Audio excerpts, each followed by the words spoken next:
Les États-Unis ont une fois de plus démontré leur domination dans les cieux. L'aéronef à rotor basculant de nouvelle génération des États-Unis est maintenant prêt pour l'action. Cet aéronef de pointe a été conçu pour répondre aux exigences exigeantes du programme Future Long Range Assault Aircraft. Avec le tiltrotor, l'armée américaine a fait un bond significatif en termes de capacité. Le Bell V-280 Valor a été sélectionné pour remplacer le vénérable hélicoptère UH-60 Black Hawk dans le cadre du programme futur de levée verticale de l'armée américaine. C'est le choix évident pour l'armée, offrant des capacités et des performances inégalées dans les domaines aériens de basse altitude. Avec la vitesse et la portée d'un avion à turbopropulseur et l'agilité d'un hélicoptère traditionnel, le V-280 Valor donne à l'armée une plus grande flexibilité et manœuvrabilité sur le champ de bataille. Est-ce la raison de la retraite des vieux hélicoptères et de l'adoption de l'avenir de la technologie à rotor basculant? Rejoignez-nous pour découvrir comment le V-280 se déploie. Préparez-vous pour l'aéronef de prochaine génération. Malgré les progrès de la technologie de l'aviation, de nombreux aéronefs utilisés par l'armée américaine sont largement obsolètes et nécessitent un remplacement. Les États-Unis ont reconnu la nécessité d'une nouvelle génération d'aéronefs et d'hélicoptères capables de fonctionner dans des environnements dangereux. Ils ont accordé la priorité au développement de CS, une nouvelle plateforme, connue sous le nom de Future Vertical Lift. L'objectif est de créer des aéronefs révolutionnaires pour changer le paradigme de l'aviation militaire et son approche. En se concentrant sur CES solutions à long terme, ils cherchent à garantir que l'armée américaine reste à l'avant-garde de la technologie de l'aviation dans les décennies à venir. Pendant plus de 40 ans, la structure de l'UH-60 Black Hawk a été l'épine dorsale de la flotte d'hélicoptères d'assaut moyen de l'armée, remplaçant l'UH-1 Iroquois de l'ère de la guerre du Vietnam. L'UH-60A Black Hawk a été déployé pour la première fois lors de l'invasion de la Grenade en 1983. Et depuis lors, il a joué un rôle crucial dans chaque conflit. La version moderne la plus couramment utilisée, l'UH-60M, peut transporter jusqu'à 11 soldats à une vitesse de croisière de 142 nœuds, équivalent à 163 miles par heure, sur des distances allant jusqu'à 225 miles, avec une portée d'autodéploiement d'1070 miles. Ainsi, les États-Unis ont tiré parti des dernières technologies de l'aviation.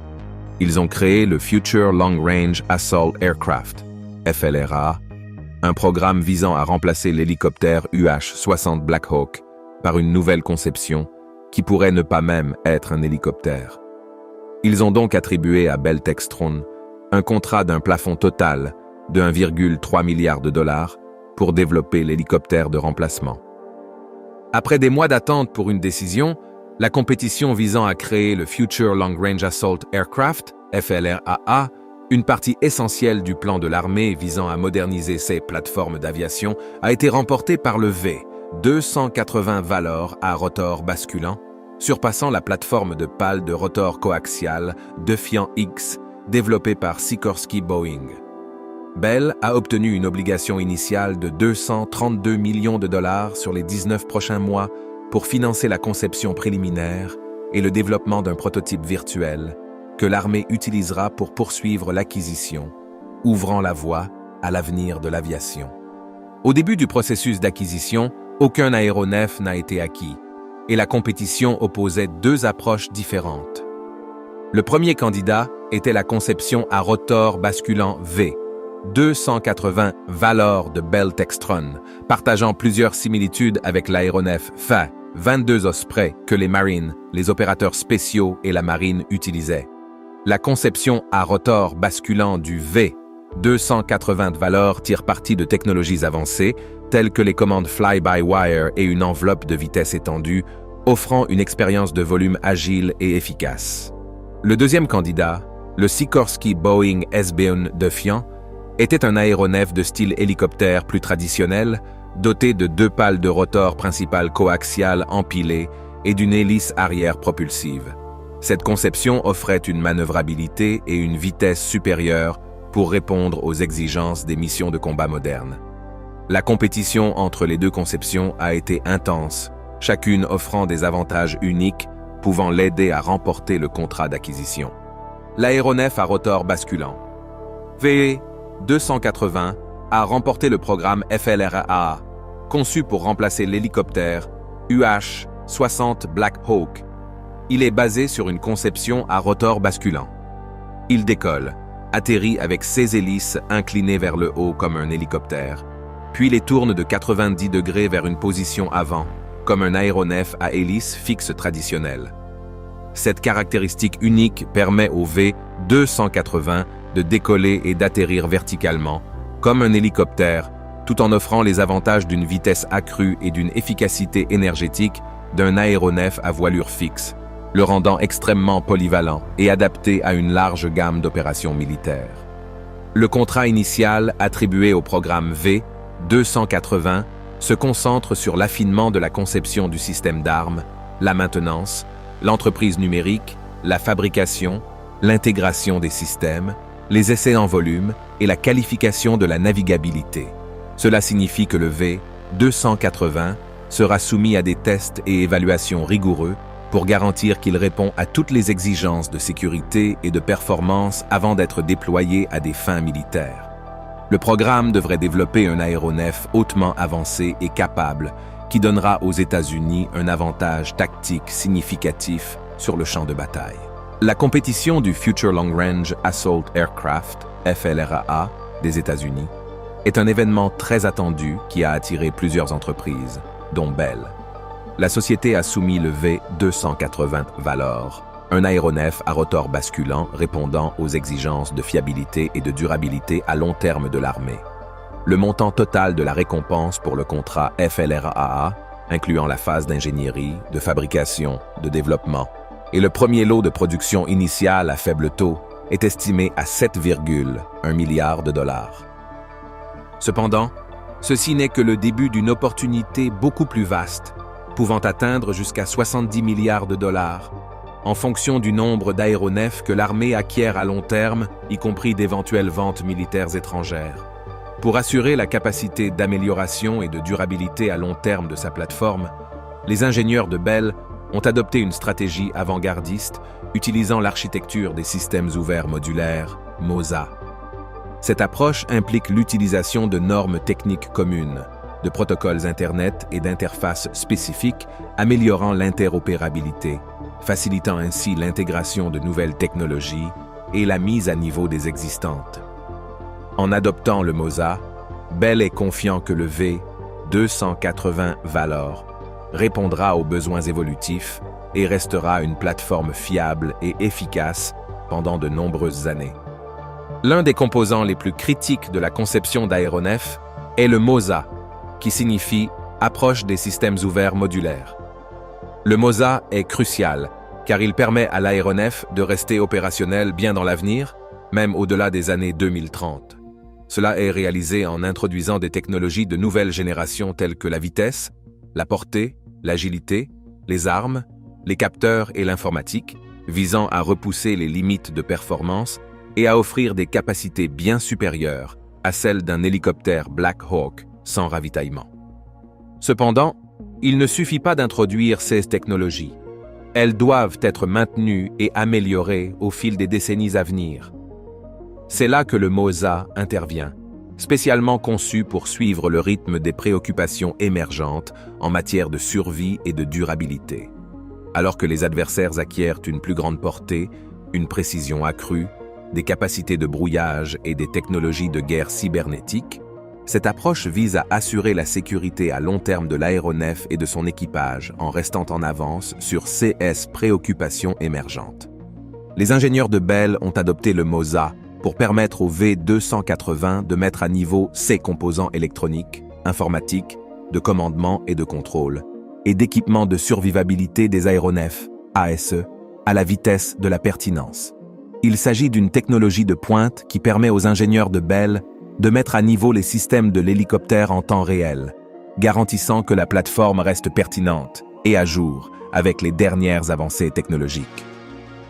Avec le MOSA, les ingénieurs de Bell peuvent mettre à niveau les systèmes de l'hélicoptère sans être limités par les technologies propriétaires des fournisseurs ou la nécessité d'utiliser des correctifs nécessitant une reconfiguration matérielle.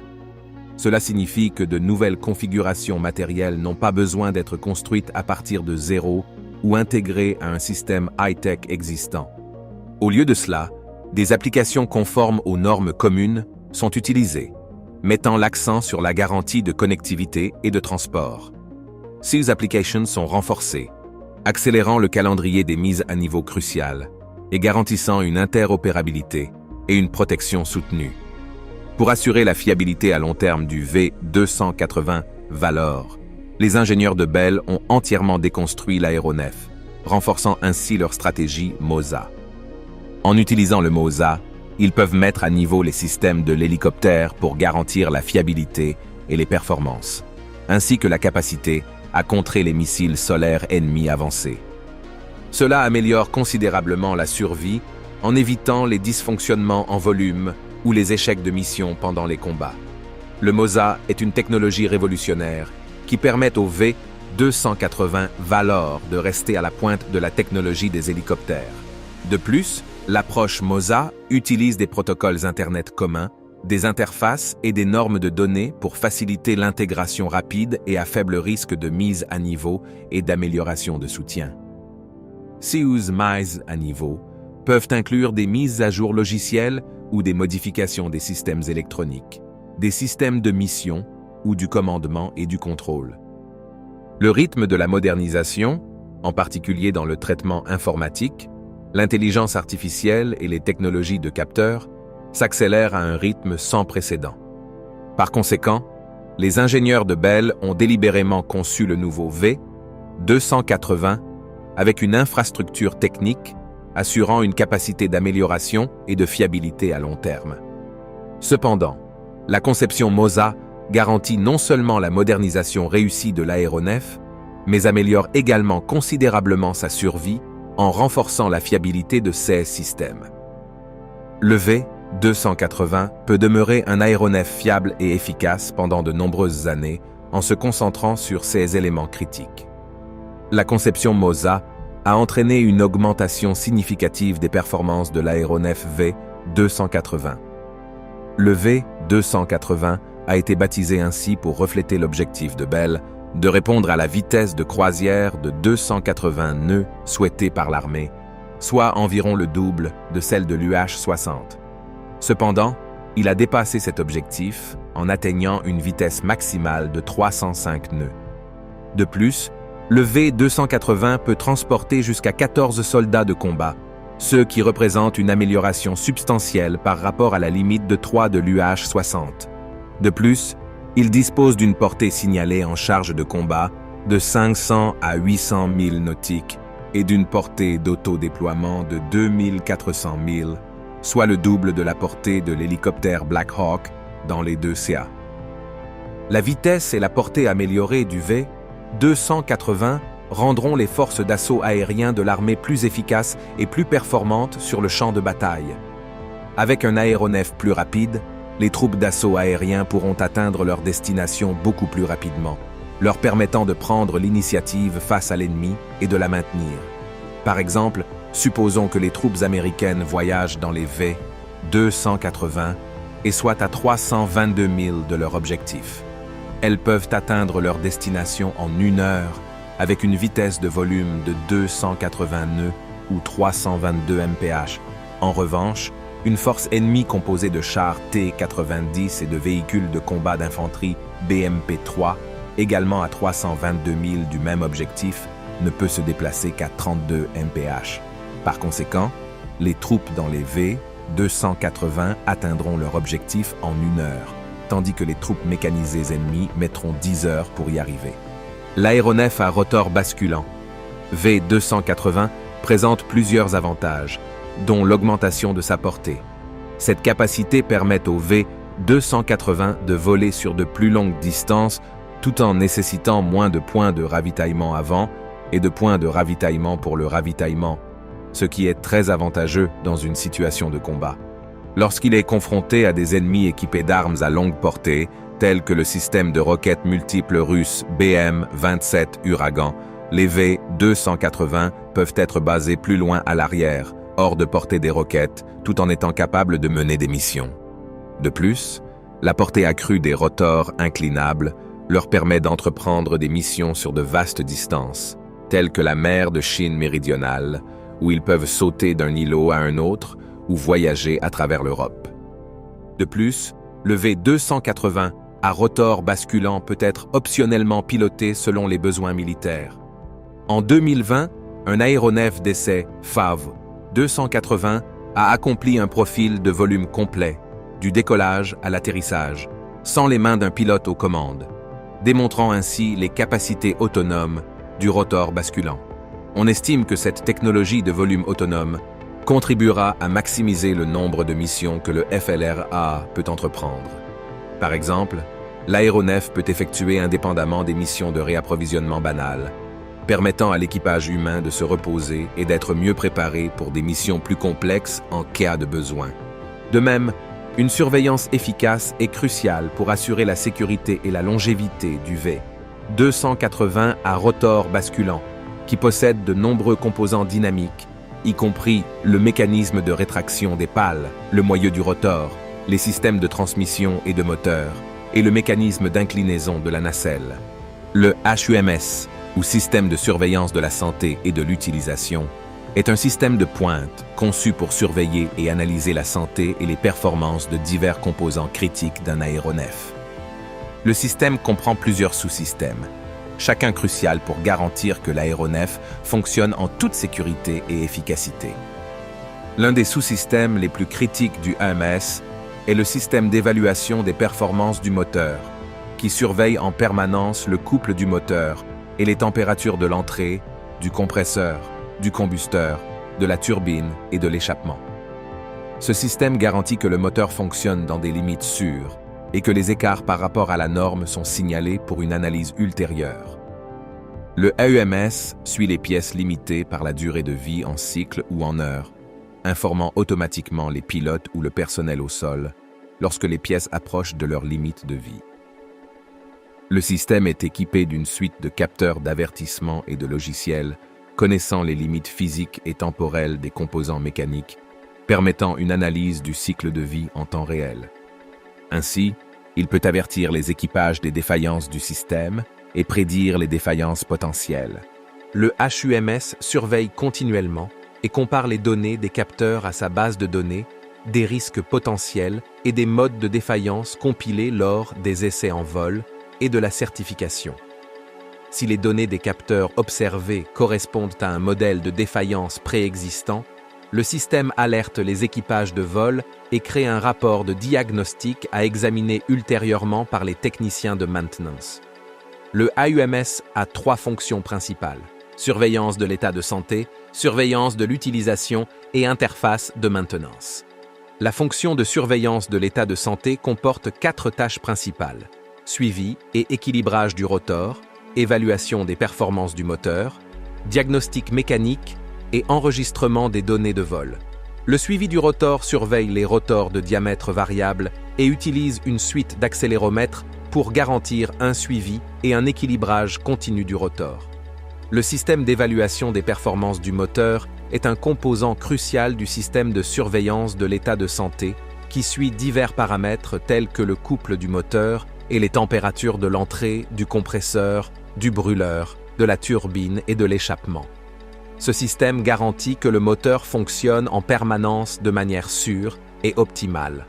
L'enregistreur de données de vol, FDR, relié à l'ordinateur de vol principal et au système de communication, est responsable de l'enregistrement de toutes les entrées de contrôle du cockpit, de l'enregistrement de toutes les commandes vocales des pilotes et du diagnostic de l'évaluation post-catastrophe.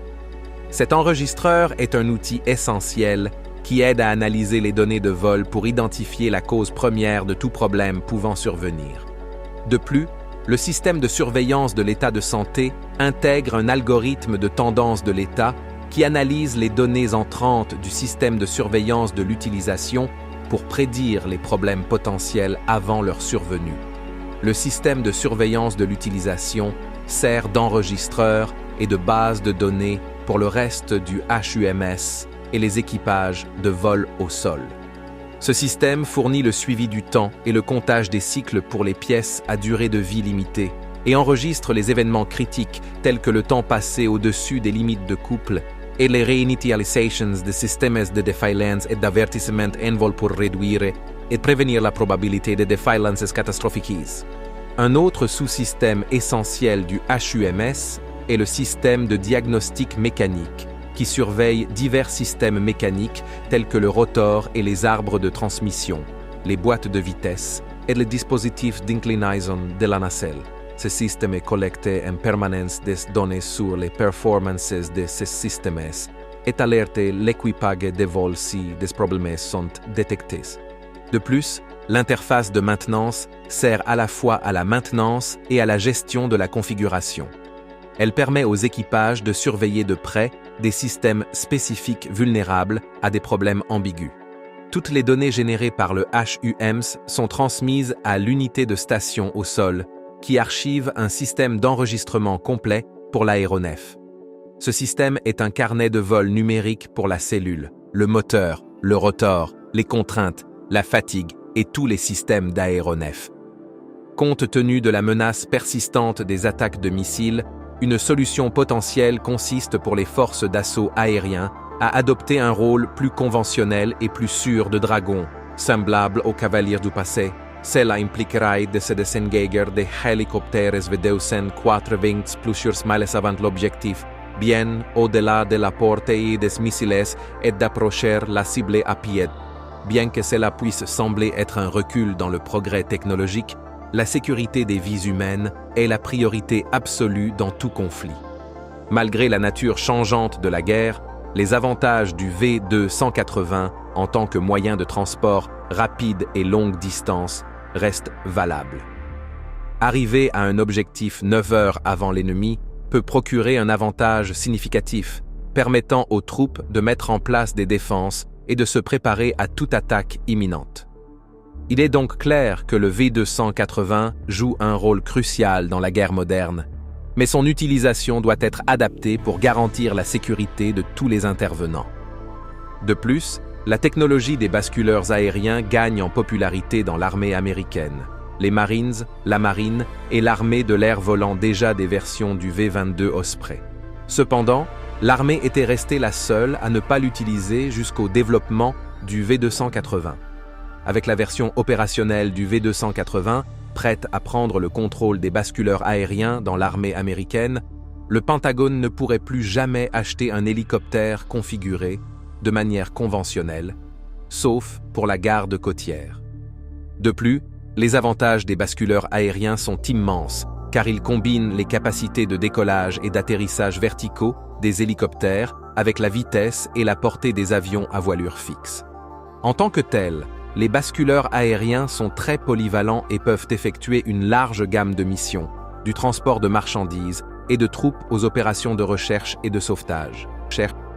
De manière intéressante, le V280 Valor, tel qu'il est actuellement désigné, sera probablement rebaptisé conformément à la tradition militaire américaine de nommer les hélicoptères d'après les tribus amérindiennes, avec le soutien de la tribu dont le nom est tiré. Le nouveau nom sera révélé en 2025, lorsque le prototype de l'aéronef est prévu pour son premier volume.